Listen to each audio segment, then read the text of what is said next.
안녕하세요. 저는 서울에 사는 37살 주부입니다. 기혼자들은 공감하시겠지만 결혼하고 나서 가장 신경 쓰이는 것 중 하나가 시댁 식구들과의 관계일 텐데요. 저도 시집 와서 시어머니와 시동생 때문에 친정 부모님 얼굴 보기가 부끄러웠던 일이 있었습니다. 이 사연을 신청하려고 이렇게 펜을 들었고요. 제 시댁 식구들 얘기 좀 들어보실래요? 저는 어렸을 때부터 이과 체질이었어요. 학창 시절에도 국어나 영어보다는 수학이나 과학을 좋아하고 잘했었죠. 그러다 보니 대학도 공과대학 화학공학과를 다니게 되었습니다. 저희 때 한창 유행한 이동통신사 광고에 공대 아름이라는 말이 쓰이고 나서 공학대학에 다니는 여학생을 그렇게 부르곤 했는데 저도 그 공대 아름이 중 한 명이었어요. 공대생 100명이 넘는 수업을 들을 때면 저 혼자 여자일 정도였고요. 어딜 가나 남학생들 틈에 홍일점처럼 주목을 많이 받았죠. 남편은 같은 과 3년 선배였는데 군대를 다녀오고 복학했을 때 처음 보게 되었습니다. 180 넘는 훤칠한 키에 뽀얀 피부와 웃을 때 살짝 베이는 보조개가 매력적인 사람이었죠. 남학생밖에 없는 공대에서는 아무 쓸모없는 매력이긴 했지만요. 호감이나 좋아해서가 아니라 어떤 사건 때문에 저는 남편을 평생 못 잊게 되었어요. 500명이 넘게 듣는 대강당 수업을 앞두고 학과 휴게실에 있다가 복도를 걸어가는데 선배가 제게 웬일로 말을 걸더라고요. 그때는 얼굴이랑 이름만 알았지 친하지 않을 때거든요. 저기 이름이 박보람이었나? 네, 맞아요. 박보람요. 나 누군지 알지? 네, 정영아 선배님 말하기가 좀 그렇긴 한데 안 되겠다. 잠깐 이리 와 볼래? 갑자기 복도를 지나가다가 굳이 말을 걸어서 구석으로 와 보라고 하니까 영문을 모르겠더라고요. 그러고는 저에게 귓속말로 속삭였어요. 너 화장실 다녀와야 할 것 같아. 화장실요? 왜요? 엉덩이 뒤에 뭐가 좀 묻었어. 가서 확인해 봐. 선배는 얼굴이 빨개져서 제 뒤에 뭐가 묻었다고 소근거리며 말하더니 눈도 못 마주치더군요. 그때 벼락처럼 감이 왔습니다. 사고가 터졌구나 하고요. 급하게 뒤도 안 돌아보고 여자 화장실로 들어가서 확인해 보니 아니나 다를까 생리혈이 묻어 있었어요. 그것도 육안으로 보면 알 수 있을 정도로요. 하필 하얀색 면바지를 입고 왔었는데 사단이 났던 거죠. 인생에서 누구나 몇 번에 입지 못할 순간이 있을 텐데 저한테는 그때가 가장 부끄러웠던 것 같아요. 하필이면 공대라서 여학생이 거의 없었으니까 여성용품을 빌릴 수도 없고 화장실을 나가자니 하얀 바지를 가릴 것도 애매하고 말 그대로 총체적 난국이었습니다. 그때 화장실 문을 누가 두드렸어요? 보람아 괜찮니? 아까 알려준 그 선배였어요. 제가 걱정돼서 어디 못 가고 기다린 모양이었어요. 어차피 공대 여자 화장실은 사람이 잘 안 쓰는 장소라서 문을 잠깐 열어도 될 것 같았습니다. 선배 감사해요. 그런데 제가 하얀색 바지고 가릴 수 있는 게 없어서 못 나가겠어요. 내 카디건으로 일단 가려 편의점 가서 생리대 사다 줄까? 남편은 자기 가디건을 벗어주고 제가 사용하는 생리대를 물어보고는 편의점까지 가서 여성용품을 사다 줬어요. 고마워서 감동이기도 하고 뭔가 치부를 들킨 것 같아 끔찍하기도 했죠. 그 뒤로 학교에서 보거나 모임을 할 때 보면 저도 모르게 긴장하고 굳어서 숨어 다니고는 했습니다. 지금 와서 생각해 보면 고마움보다는 부끄러움이 더 컸나 봅니다. 대학을 졸업하고 저는 전공과는 상관없이 지역 방송국 작은 프로그램의 리포터로 알바를 하게 되었어요. 그러다가 2년 후에는 그 방송국의 아나운서로 채용이 되었죠. 예. 입사하고 나서 합격 요인을 들어보니 제가 청주 토박이이고 씩씩해서 뽑았다는 소리를 들었어요. 인생은 알다가도 모르는 게 어떤 일을 열심히 좀 하다 보면 제가 생각지도 못한 길들이 펼쳐지더라고요. 대학 졸업 후 7년이 지나 동문회 밤을 개최한다는 연락이 왔어요. 행사 개최를 하는 선배가 지역 방송국에서 아나운서로 일한다는 걸 알고 행사 진행 겸 사회를 보라는 거였죠. 거절할 이유가 딱히 없어서 하겠노라 하고 행사 논의 회의 자리에 나갔더니 저와 같이 진행을 하게 된 사람이 하필이면 그때 제 치부를 봤던 정영아 선배였어요. 선남선녀의 조합이라서 기대가 많다고 하는 행사 스태프들을 보면서 그만두고 싶더라고요. 안 마주치고 싶고 기억하기 싫은 과거를 다시 조우한 기분이랄까요? 어쩔 수 없이 행사를 위해 자주 마주치고 같이 연습을 하는데 하루는 선배가 얘기를 좀 하자고 했어요. 보람이, 너가 불편하면 내가 진행 보는 거 그만둔다고 할게. 네, 그게 무슨 말이세요? 학교 다닐 때부터도 알고 있었지만 너가 날 되게 싫어하고 피하는 거 알고 있어. 네, 괜찮아요. 그런 거 아니에요. 내가 좋아하는 사람이 날 싫어하고 피하는 기분. 그거 되게 서글퍼. 넌 모르겠지? 핵폭탄을 누가 떨어뜨렸다고 해도 이만큼 안 올랐을 것 같았어요. 누구나 인정하는 킹카 선배가 나를 좋아했다니요. 선배는 학과 성적도 좋고 외국어를 잘해서 누구나 들으면 알만한 대기업에 동기들 중에서도 제일 먼저 취직을 했었어요. 동문 행사 전 행사 후에 남편은 자기 마음을 안 숨기고 직진하더라고요. 저도 만나는 사람이 따로 없기도 했고 오랫동안 저를 좋아했다는 말과 자상함에 반해 사귀게 되었습니다. 그 후 3년 뒤에는 결혼을 하게 됐고요. 저는 1남 2녀 중 첫째였어요. 공장을 하시는 부모님 밑에서 동생들과 심부름을 많이 하고 컸죠. 둘째, 남동생은 대학을 졸업하고 20대 후반에 아버지 공장 경영을 도운다고 입사했고 막내 여동생은 25살 대학을 졸업하고 바로 시집 가서 3살인 조카가 있었습니다. 어릴 적부터 공장 일을 도우며 서로 부대끼고 살아서 3남매 우애는 깊었어요. 서로 각자 다른 일을 하고 살았지만 개인적인 고민이나 사정을 의논하고 자주 보는 편이었죠. 남편도 집에 첫 인사를 와서 함께 이야기를 나눠보고는 화목한 대가족 문화가 너무 부럽다고 할 정도였어요. 남편의 식구들은 연애 2년차 때 시아버님이 심장마비로 갑작스레 돌아가시면서 장례식장에서 처음 만나게 됐습니다. 너는 여자친구를 이제야 소개시켜주니? 영화 M이에요. 아나운서라고요? 네, 어머님 박보람입니다. 참하게 생긴 아가씨네, 너는 무슨 복이 이렇게 많은지. 원 시어머니와 첫 인사를 나누는데 이상하게도 남편에게 좋은 소리를 하는 걸 못 보겠더라고요. 말끝마다 너는 왜 이러냐, 잘난 체를 하는 거냐 등 원망 섞인 핀잔을 자주 하더군요. 남편에게는 남동생이 있었어요. 분명 저와 동갑으로 소개를 받았는데 3살 많은 남편보다도 더 나이가 들어 보였어요. 정리가 안 된 덥수룩한 장발과 돋보기 안경 때문에 더 노안으로 보였죠. 성격도 말수가 적고 혼자 있는 걸 좋아하는 것 같더라고요. 상주인 오빠만 열일하고 장례식장에서도 남동생 혼자 구석에 계속 앉아있기만 하고요. 그냥 한눈에 봐도 둘이 형제라고 말하지 않으면 전혀 알 수 없을 것 같았습니다. 성격도 양지와 음지 같은 느낌으로 대조되는 느낌이었고요. 나쁘게 듣지 말고 들어봐. 어머님은 왜 오빠한테 그렇게 핀잔을 주시는 거야? 뭐 잘못한 거 있어. 핀잔 왜 그렇게 생각해?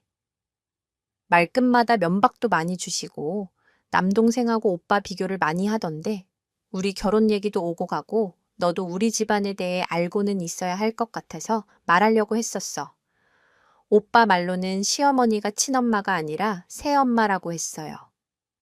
친엄마는 오빠 3살 때 교통사고로 돌아가셨다고 하고요. 시아버지가 부인을 너무 사랑하고 사이가 좋은 인꼬부부로 소문이 났었기에 아무도 재혼을 할지는 몰랐다고 해요. 지금의 시어머니는 시아버지가 다니던 작은 건축회사의 경리였습니다. 시아버지의 인물이 좋았고 성품이 너그러운 분이라 시어머니가 처녀 시절부터 혼자 짝사랑을 한 모양이더군요. 부인을 잃고 힘들어하던 어느 날 회사 회식 자리에서 술을 마시고 나서 사건이 생겨 시어머니가 속도 위반으로 지금의 남동생을 임신했대요. 자기 핏줄을 가진 처녀를 내칠 수 없어서 책임감에 재혼을 했다고 합니다. 오빠 말로는 결혼 생활에서 바람을 피우거나 사고를 친다거나 하는 일 없이 항상 아버지가 예의를 갖추고 새엄마를 대했다고 했어요.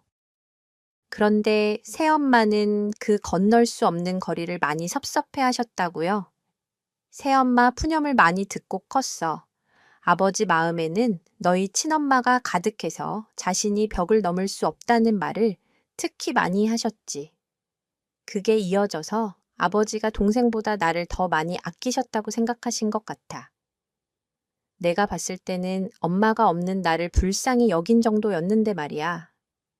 사람은 다 자기 기준으로 생각하나 봐. 어릴 때부터 많이 힘들었겠다. 오빠야말로 새엄마 때문에 섭섭하지 않았어. 차별하신다거나 이런 거는 없었고 나도 사람인데 물론 있었지. 하지만 원망하거나 미워하지 않아. 사회생활하면서 많은 사람들 만나보고 30대 중반 넘어가고 하니까 어느 정도 이해가 가기도 하더라. 가만 보면 오빠는 성격도 좋아. 평화주의자의 사람이 너무 착해. 오빠 집안 사연을 들어보니 시어머니와 시동생에 대해 단번에 이해가 갔어요. 1년 동안 상견례와 혼수 준비, 결혼식 준비를 차근차근 한 끝에 무사히 결혼을 했습니다. 남편 회사가 서울 강남 쪽이고 제 회사가 충북 청주에 있어서 따로 신혼집을 마련하지는 않았고 주말이나 휴일마다 서로 번갈아 가며 오갔습니다. 결혼해서 경제권을 제가 가지게 되다 보니 자연스레 남편 지출들이 눈에 보이더라고요.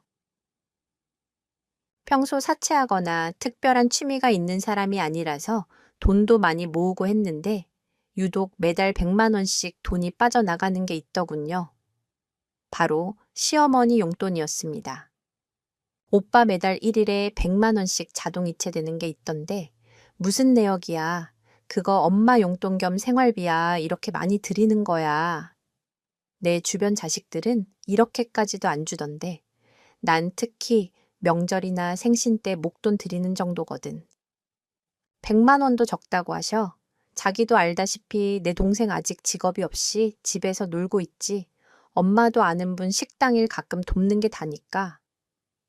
내가 사회생활 시작하고 나서 생활비 좀 달라고 하셔서 그때부터 드린 거야. 내가 아니면 생활이 안 되시니까, 도련님. 나하고 동갑이면 올해 34살이잖아. 공무원 준비하는 것도 아니고 매일 집에만 있던데 취업 준비는 따로 안 하는 거야. 공대 기계공학과 나와서 생산직으로 공장에서 알바 한 번 한 게 다일걸 서류 전형에서도 많이 떨어지고 면접에서도 많이 떨어졌다 하더라. 내가 아는 것만 해도 50번은 넘는 것 같은데 남편 이야기를 들으면 시어머니가 남편에게 면박 주고 비교하는 게 이해는 갔습니다. 시동생은 그 나이 되도록 외모, 성격, 능력, 스펙 어느 것 하나 갖춘 게 없었어요. 남편처럼 밑바닥부터 성실하게 스펙을 쌓아가면서 노력하는 스타일도 아니고 시댁에 갈 때마다 항상 자기 방에 틀어박혀서 게임만 하고 있고요. 저와 결혼하기, 바로 전 남편은 대기업 근무 10년 차에 성과를 올려서 과장으로 승진도 했거든요. 그러니 시어머니가 열등감 아닌 열등감을 가질 수밖에요. 그래도 남편에게 받을 건 다 받으면서 뭐라 하는 시어머니가 좋게 보이지만은 않았어요. 남편은 아주 헌신적인 효자는 아니지만 자식을 할 도리는 다 하는 사람이었거든요. 저한테 다정하고 자성하게 하는 걸 보면 가족들에게는 얼마나 잘했을지가 눈에 보였어요. 시댁은 서울에 있어서 제가 휴일에 남편 아파트를 갈 때면 가끔 가고는 했어요. 특히 시어머니는 자신이 돈이 필요하거나 부탁을 해야 할 때면 저에게 연락을 해서 반찬을 준다. 놀러 오라는 얘기를 하는 편이었어요. 그날도 시댁에 불러서 냉장고가 고장 났다며 사달라는 식의 부탁을 한 날이었어요. 미리 남편에게 말을 하고 냉장고 브랜드와 모델까지 정확하게 선택해 두고서요. 그런데 아가 너희 아버지가 공장을 크게 하신다고 하지 않았니? 벨크로라고 찍찍이나 지퍼 생산하는 공장이에요. 그렇게 크진 않고요. 하신 지는 20년이 좀 넘으셨어요. 그래도 저번에 연가 얘기 들어보니까 직원 수가 30명 정도 된다. 하던데 중소기업이고 생산직이라 교대 근무자들이 많아요. 10년 넘게 일하신 직원분들도 많고요. 사돈 총각이 아버지랑 같이 경영한다지. 네, 아마 대를 이어서 하려고 하는 것 같아요. 경영 수업같이 착실하게 아버지 밑에서 배우고 있더라고요. 내가 그래서 말인데 혹시 회사에 자리 하나 없을까? 회사에요. 갑자기 무슨 내가 영가한테 부탁하기는 애매하고 아까 너한테 직접 말하는 게 나을 것 같아서 말해보는 거야. 우리 준아 일할 자리 없을까? 해서 예전부터 줄곧 물어보고 싶었는데 이제야 말하는 거야. 저희 아빠 공장에 도련님이 일할 자리가 있는지 물어보시는 거죠? 우리 준아가 일 경험은 없어도 서울에서 꽤 좋은 대학 공대 기계공학 전공했잖아. 사돈 어르신 회사도 공장이고 기계 돌아가니까 준아가 할 만한 일이 있지 않겠어. 가족이 일하는 회사이기는 하지만 저희 남동생 같은 경우도 관련 자격증이랑 경영학위 다 받고 입사한 거라 어떨지는 모르겠어요. 우리 준아 전공 쪽 일이잖아. 시키면 일 잘해. 기회가 부족해서 저러는 거지. 한번 어떤 일을 하면 집중력도 좋고 잘한다니까. 내가 오죽했으면 사돈 회사에 취직 부탁을 할까. 요새 취업하기가 좀 힘들어야지. 쉬어 쉽지 않죠. 그래도 제가 도울 수 있을지 확답은 못 드리겠어요. 아버지가 공적인 부분에서는 철두철미하신 분이라서요. 내가 저렇게 많이 가르쳐 놓고 멀쩡하게 키워놨는데 맨날 집에 있으면서 허구한 날 시간을 죽이고 있으니 복장이 터져서 그래 아가 너도 아기 낳아 보면 알겠지만 자식 걱정 끝도 없다. 30 넘어서 사내가 자기 뜻대로 못 펼치고 저러고 있으면 얼마나 가슴이 찢어지는지. 시어머니는 갑자기 감정이 북받쳤는지 제 앞에서 펑펑 우셨어요.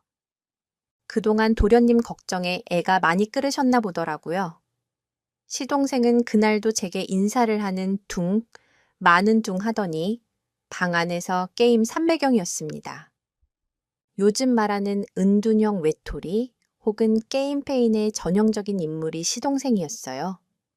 친정 부모님이나 남동생한테 일자리에 대해 말을 해보는 건 어렵지 않았지만 안 그래도 어려운 시댁 식구들인데 애매하긴 하더라고요.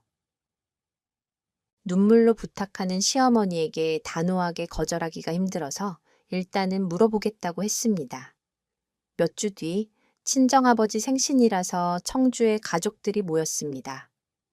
시집간 여동생도 조카와 남편을 데려오고 남동생은 곧 결혼할 예비 신부도 초대했더라고요. 저와 남편도 화기애애한 가운데 맛있는 식사도 하고 간만에 서로 안부를 묻고 즐거운 시간을 보냈죠. 오빠, 아빠한테 슬쩍 도련님 일자리 물어보려고 지금 보니까 잠깐 바람 쐬러 뒤뜰에 계신 것 같아서 나 혼자 다녀올게 말하기 어려우면 하지 말라니까. 그래도 한 번은 말하자. 그래야 나도 어머님한테 뭐라고 대꾸라도 하지. 친정에 오기 전에 남편에게 시어머니의 취직 부탁에 대해 말했었어요.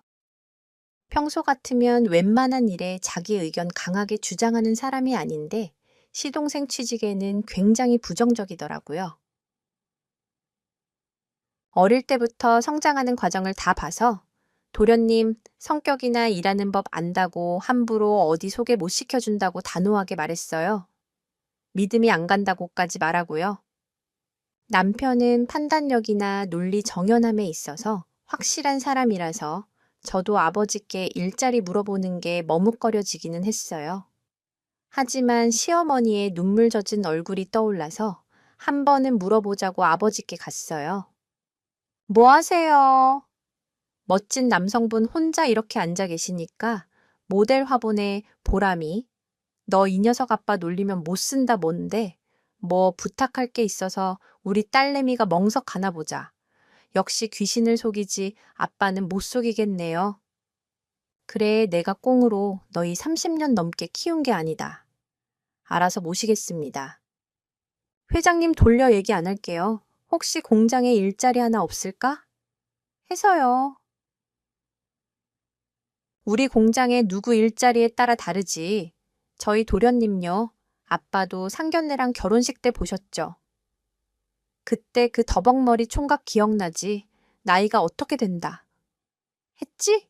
저랑 동갑이요. 그런데 4년제 공대 기계공학 전공하고 취업 준비하다가 한 번도 합격 못해서 아직도 일을 해본 적이 없어요. 그거 굉장히 안타까운 일이구나. 사실 얼마 전에 시댁에 갔다가 시어머니가 도련님 취직 부탁하면서 우시더라고요. 저도 아빠한테 자식으로서 일자리 부탁하는 게 쉽지는 않아요. 하지만 냉정하게 거절할 수도 없었고요. 우리 공장에서 아주 일할 수 있는 스펙도 아니고 그럼 면접 한번 보자. 날 잡아보자꾸나 진짜요. 제 부탁이라서 어쩔 수 없이 하시는 거면 안 그래도 돼요. 저도 자리가 없다고 핑계대면 되니까요. 우리 딸 며느리 되고 부탁받은 건데 기죽일 수 있나. 내가 업무 스케줄 보고 시간 장소 말해 주마 싱긋 웃으며 윙크하는 아버지를 보는데 코끝이 찡했습니다. 아버지께 구구절절 남편 집안일을 말하지는 않았지만 시어머니가 새엄마고 시동생이 배의 다른 이웃 동생인 정도는 친정 식구들이 알고 있었거든요. 시어머니가 친아들인 시동생과 남편을 다르게 대한다는 걸 알기에 남편 기를 죽이고 싶지 않아 며느리로서 할 도리는 하려고 더 노력하고 있는 중이었죠. 아마 아버지는 그런 제 마음까지 다 짐작하신 것 같았어요. 며칠 뒤 무사히 시어머니의 미션을 완수하고 시댁을 가는데 마치 금의환향하는 느낌이었어요. 취직을 한 건 아니었지만 저도 모르게 목에 힘이 딱 들어가더라고요. 어머니 취직이 확실하다고 할 수는 없지만 면접 날짜 잡아왔어요. 아이고, 잘 됐다. 준아야, 너희 형수 왔다 나와. 보렴 형수님 오셨어요. 네, 도련님. 벨크로 공장 얘기 들으셨죠? 네, 들었어요. 면접 날짜 잡아왔어요. 일주일 뒤 오후 3시 청주 공장 사무실에 가시면 돼요. 네, 빠르네요. 저 혼자 가는 거죠? 그렇죠. 취업 경쟁 상황은 아니니까 예외적으로 도련님만 면접 보는 걸 거예요. 제 말은 형수님은 같이 안 가는 건가 해서요. 제가요, 저는 공장하고 관련이 없는데 같이 가주시면 안 돼요. 저 떨려서 죽을지도 몰라요. 도련님과 이렇게 대화를 많이 하는 날이 올 줄은 몰랐는데 제가 청주에 있으니 아버지 공장에도 같이 가달라는 부탁을 하더군요. 마침 스케줄을 보니 휴무라서 그러겠다고 대답은 했어요. 저도 부모님이랑 남동생 얼굴 한 번 더 보면 좋은 거니까요. 면접 당일 서울에서 급히 내려온 도련님의 상태를 보고 한숨이 나왔어요. 아무리 그래도 제가 소개하는 사람이고 시동생인데 이건 아니다 싶어 바로 미용실도 데려가 헤어스타일도 바꾸고 쇼핑몰에 데려가 단정한 셈이 정장을 사 입혀서 면접에 데리고 갔습니다. 그렇게 다듬고 보니 시아버지와 남편이랑 핏줄이 이어져 있는 것 같아 준수해 보였어요. 공장도 휴무날이라 사무실에는 아버지와 남동생만 있더군요. 제가 같이 올 줄은 몰랐는지 가족들은 놀라면서도 반가워했어요. 그리고 저는 잘 부탁드린다는 말만 하고 면접에서 빠졌어요. 아버지는 도련님이 챙겨온 이력서와 여러 서류들을 살펴보시고 이것저것 대화를 나눠보는 것 같았어요. 면접에서는 빠지려고 사무실을 나왔지만 시동생이 물가에 내놓은 아이 같아서 저도 모르게 사무실 통창문에 붙어서 귀동냥을 하게 되더라고요. 원래는 까무잡잡한 얼굴이 새하얗게 질려서 사무실을 나온 시동생은 갑자기 저를 꽉 가르며 소리를 질렀어요. 형수님, 저 취직했어요. 이거 꿈 아니죠? 몰래카메라도 아니죠? 맙소사 도련님, 너무 잘 됐어요. 축하해요. 후에 아버지랑 남동생 말을 들어보니 마침 주문 생산이 늘어나서 공장 엔지니어를 더 뽑을 계획이 있었다고 했어요. 다행히 시동생이 관련 대학을 나오고 업계의 일을 아니까 인턴으로 3개월 고용해서 일도 가르치고 해본 뒤에 정직원으로 고용할지 최종 결정하겠다고 하시더라고요. 암튼 인턴 자리도 처음 합격해본 시동생은 세상을 다 가진 것처럼 좋아했어요. 물론 시어머니는 더 말할 것도 없고요. 취업 소식에 시어머니는 저를 업고 땅에 발이 안 닿게 해주고 싶다 할 정도로 잘해주셨어요. 이분이 이렇게까지 세심하고 자상하게 사람을 챙길 줄도 아는구나 싶을 정도였어요. 20살이 전세 역전의 느낌이었습니다. 청주에 있는 공장이고 3교대 근무에 사택이 있어서 시동생은 아예 이사를 했습니다. 남편도 처음에는 시동생 취직에 회의적이었다가 막상 취업을 하자 저와 친정 식구들에게 너무 고맙다며 식사 자리와 선물을 준비하더라고요. 아마 말은 안 해도 엄청 신경 쓰인 눈치였어요. 시동생이 취업을 하고 정식 직원으로 채용된 지 4개월 정도 지났을까? 시어머니가 갑작스럽게 청주 오피스텔로 찾아왔습니다. 가끔 시동생 옷이나 반찬 챙겨준다고 청주 오시는 걸로 알고 있어서 이번에도 그런 방문인가 보다 했죠. 어머니 청주는 어쩐 일이세요? 도련님 만나러 오셨던 거예요. 내가 못 올 때 왔니? 너랑 얘기 좀 할 게 있어서. 왔다 평소 다정하게 잘해주시던 분이 마치 결혼 전처럼 서리빨이 냉랭하게 차서 오셨더군요. 무슨 일 있으세요? 무슨 일? 그래 말 잘했다. 일이 많아. 그것도 아주 큰일이지. 네, 무슨 일인지 우리 준아 돈 못 벌어서 문제 있던 거 아니야. 서울 4년제 대학 나오고 자기 전공한 길을 꼭 가고 싶다고 해서 오랫동안 취업 준비하고 낙방했던 거야. 하지만 이 월급은 너무하잖아. 도련님, 월급이 어때서요? 4년제 나온 아들놈 월급이 이게 뭐냐고. 시어머니는 손에 쥐고 있던 서류를 냅다 저에게 던졌어요. 무슨 일인가 싶어 서류를 보니 월급 명세서더군요. 적혀 있는 금액을 보니 300만 원이 조금 덜 되는 금액이었어요. 어머니, 이 월급이 어디가 어때서요? 원래 직장인 초봉은 이 정도 해요. 10년 차도 아니고 많이 못 받는 건 당연하죠. 그리고 아버지 회사가 대기업도 아니고 중소기업인데 그 정도만 잘 준 거예요. 달랑 100만 원, 겨우 받는 게 월급 잘 받는 거라고. 누구 바보로 하니? 나도 한 달에 이거보다 더 벌어. 100만 원이라는 말에 놀라서 살펴보니 진짜 실수령 금액이 100만 원이더군요.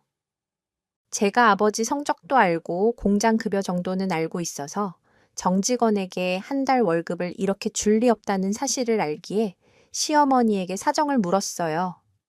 내가 이제 정직원도 됐고 엄마 용돈 안 주냐고 물었지. 그랬더니 회사가 월급을 적게 줘서 생활비랑 학자금 대출 상환하면 돈이 안 남는다고 용돈 못 준다고 하는 거야.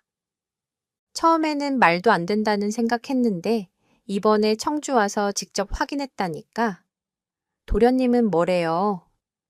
뭐라 하래니 당연히 입 꾹 다물고 바보처럼 이렇게 주면 주는가 보다 하고 있었겠지.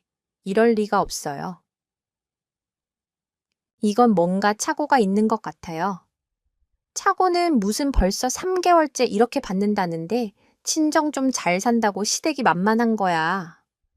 뭐야? 사돈 어르신도 아무리 가족이라고 해도 월급 이렇게 주시는 거 아니다. 내가 취업했다고 그렇게 너랑 네 남편한테 잘했는데 이렇게 뒤통수 칠 수 있어. 시어머니는 감정이 격해져서 제게 친정욕을 마구 하더군요. 고소하겠다고 시작해서 고용노동부에 연락하겠다고 노동 착취를 한다며 고래고래 소리를 지르셨어요. 일단 시어머니를 안정을 시키면서 만에 하나 공장에서 노동 착취를 하고 돈을 덜 준 거라면 제가 어떻게든 받아내서 돌려주겠다고 약속했습니다. 맹세한다고까지 얘기했더니 시어머니는 그제서야 마음이 좀 풀렸는지 서울에 가서 기다릴 테니 빨리 해결하라고 했어요. 그 길로 바로 친정에 갔습니다. 아버지 혼자 서재에 계시길래 다짜고짜 시동생의 월급 문제를 얘기했습니다. 아빠? 아니죠. 아빠 회사 경영하실 때 그러시지 않는다는 걸 알고 있어요. 그런데 막상 종이에 찍혀 있는 월급을 보니까 혼란스러워서요. 회사 경영에 뭐라 하는 건 실례인 줄 알지만 제가 흥분해서 말하는 거 이해해 주세요. 언젠가 말이 나올 거라는 걸 알고 있었다. 사돈 어른이 너한테 단단히 뭐라고 했나 보구나. 어제 오피스텔에 오셔서 대뜸 저한테 소리 지르고 협박하고 가셨어요. 심지어 오빠는 지금 이 상황을 몰라요. 말할 겨를도 없었어요. 오늘 떠나서 회사 사장으로 오해한 부분은 밝혀야겠구나. 보람아, 당장 내일 서울 사돈댁에 같이 가자. 내일요, 갑자기 시댁에는 왜 가려고 하세요? 사돈 총각이랑 너랑 이렇게 같이 너희 시댁에 가자꾸나 가서 얘기하마. 아버지는 어떤 일을 처리하든 함부로 언행을 하시는 분이 아니었어요. 그래서 분명 무언가 큰일이 있다는 걸 직감했죠. 다음 날 아버지 시동생, 저 이렇게 3명이 서울 시댁으로 향했습니다. 시동생은 무슨 일이고 어떻게 된 건지 아는 모양인지 엄청 긴장하더라고요. 시어머니는 저희 아버지가 시댁에 나타나자 놀란 눈치였어요. 여기까지 오실 줄은 몰랐네요. 오히려 잘 됐어요. 회사 사장님이 직접 오셨으니 어떻게 된 건지 따져보죠. 이런 말 꺼내는 것도 싫습니다. 사돈어른, 하지만 몇 달간 우리 아이 받은 월급을 보세요. 최저 시급은커녕 어디 가서 아르바이트를 해도 이거보다는 잘 벌 겁니다. 제 아들이 뭐가 그렇게 부족합니까? 아님, 저희 집 이렇게 대할 정도로 만만한 겁니까? 엄마 그만해요. 시동생은 얼굴이 시뻘개져서 시어머니를 말렸어요. 얘야. 하지만 시어머니는 감정이 격해져서 들리지 않아 보였어요. 사돈어른 진짜 너무하세요. 본인 아들 아니라고 월급 꼬라지가 내가 고소할까 싶네요. 사부인 진정하시죠? 제가 오늘 보여드리려고 서리와 영상을 들고 왔습니다. 보시고 말씀하시죠. 얘야. 시어머니의 난리에도 아버지는 조용히 자리를 잡고 얘기를 해 나가셨습니다. 정준하 군이 인턴 3개월 동안 열심히 일해준 건 사실입니다. 생각보다 성실한 태도의 정직원으로 채용했고요. 그 부분에 있어서 제 딸과 관련이 있어서 불허하지 않았다는 걸 확실하게 얘기할 수 있습니다. 일 잘하는 엔지니어가 회사에 필요했으니까요. 하지만 정직원이고 한 달이 되었을 때 사고를 쳤습니다. 그런지 정확하게는 인턴 2개월 채, 한 번 정직원 1개월 차에 한 번 해서 총 2번입니다. 회사는 CCTV 영상을 좀 보시죠. 아버지가 들고 온 노트북을 재생하니 시동생이 근무하는 모습이 보였습니다. 야간 근무였는지 공정관리를 하는 사무실에 다른 직원과 번갈아 가면서 일을 하는 게 보였습니다. 그런데 얼마 시간이 지나지 않아 다른 직원이 자동화 생산기기를 살펴보러 간 사이 시동생이 한 컴퓨터 화면을 조작하더니 게임을 하기 시작했습니다. 정확하게 CCTV 정면에 놓인 컴퓨터로 게임을 한 거라 안 했다고 반박할 수 없을 정도였어요.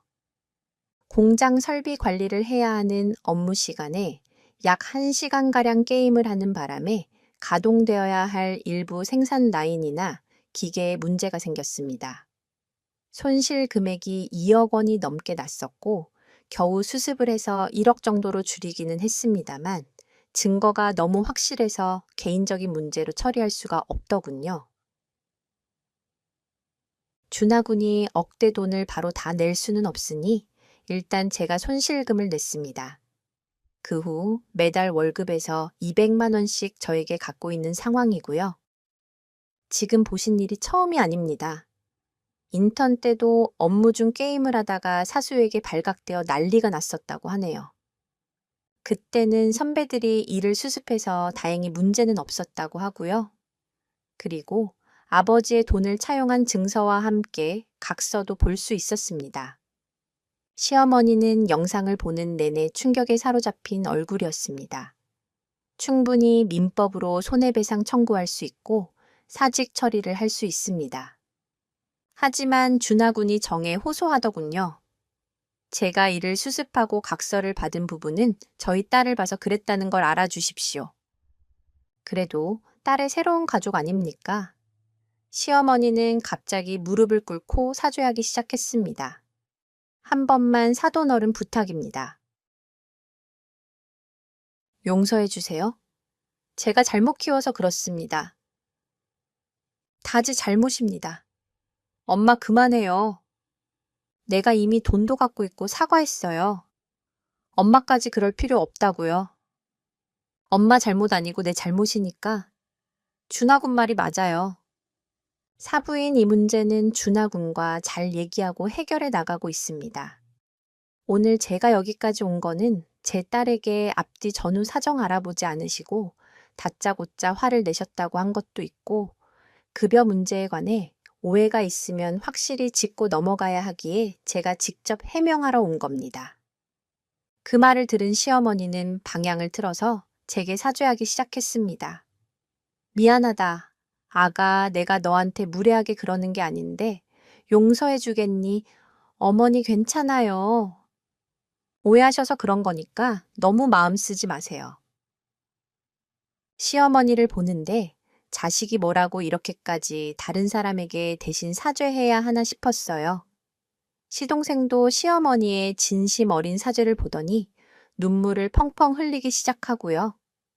준하군 사회에 나와서 처신을 잘하지 못하면 부모가 대신 욕먹고 사죄하는 경우도 종종 생긴다네. 그건 나도 마찬가지야. 나라도 내 자식이 잘못을 저지르고 피해를 입혔다면 마땅히 사부인과 똑같이 했을 거네 죄송합니다. 사장님 다시는 안 그럴게요. 내가 자네와 각서를 쓸 때 말했지만 준하고는 가능성이 있는 사람이네. 나는 아무리 가족이라도 아무나 내 밑에 사람 두지 않는다고 말했지 않았나. 실패한 인생이라고 생각했다고 했지.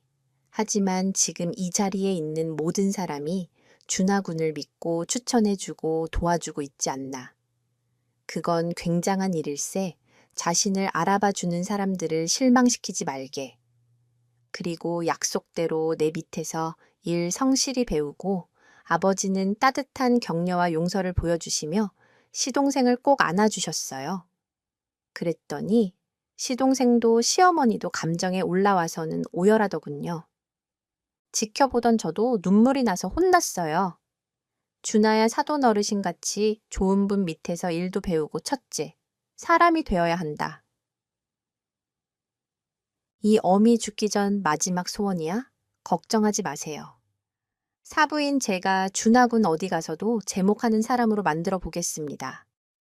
준하군도 저와 사나이 대 사나이로 약속했고요. 시어머니와 시동생은 다른 업무 때문에 청주를 가야 한다는 아버지께 마지막 인사로 큰절을 올렸습니다. 시어머니는 이런 귀인을 못 알아봤었다며 다시 한번 사죄하셨고요. 저도 아버지께 새삼 감동받고 고마워서 꽉 안아드렸습니다. 서울에 온 김에 남편을 보고 가고 싶어서 저녁 식사를 맛있게 차리고 기다렸습니다. 몰래 와서 기다리는 저를 보고 남편은 너무 좋아하더라고요. 매일 이런 이벤트를 해줬으면 좋겠다고요. 즐거운 저녁 식사 시간을 보내고 간만에 부부끼리 와인을 마셨습니다. 그러면서 자연스럽게 어제 오늘 시어머니와 시동생 친정아버지와 있었던 일들을 말했어요. 그런 일이 있으면 나한테 전화라도 하지. 당신 혼자서 감당하면 어떡해. 듣기만 해도 이렇게 힘든데 너무 짧은 시간에 있었던 일이라 그럴 겨를이 없었어요. 그래도 잘 해결됐으니까 괜찮아. 내가 주나. 이 녀석 이런 사고 칠까봐 당신한테 걱정 어린 소리 한 건데 여보 도련님도 많이 뉘우치는 기색이었어요. 처음 아버님 장례식장에서 구석에 맥없이 앉아있던 사람이 아니더라고. 오늘 느낀 건데 눈에 총기가 생겼더라니까 아버님이 무슨 마법 부리신 거 아닐까. 장인어른은 정말 인생 스승님 느낌이라니까. 오빠 그런데 난 도련님이 살짝 안타깝기는 해. 사실 우리 아빠 별명이 독사거든. 한 번 물면 절대 안 놓으시는데 도련님 괜찮겠지 여러모로 기도해주고 싶다.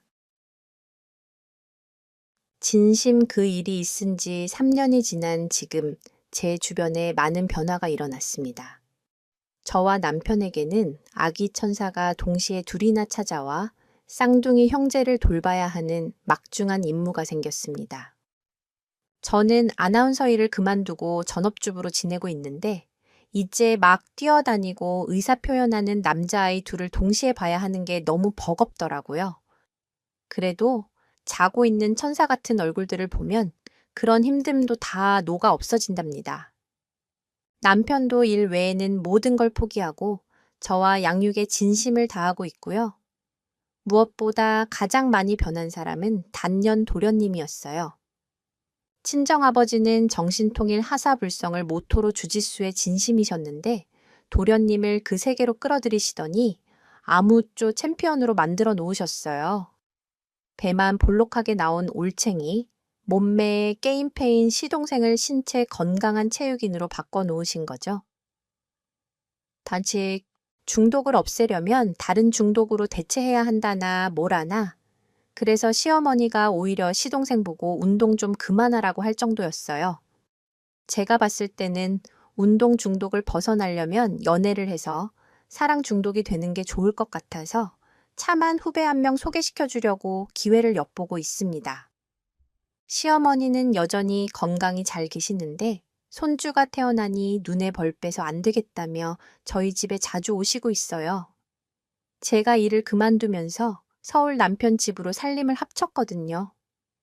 그리고 열심히 살아가는 시동생을 보면서 늘 감사하다며 명절이나 중요한 날마다 저희 친정에 선물을 그렇게 보내세요.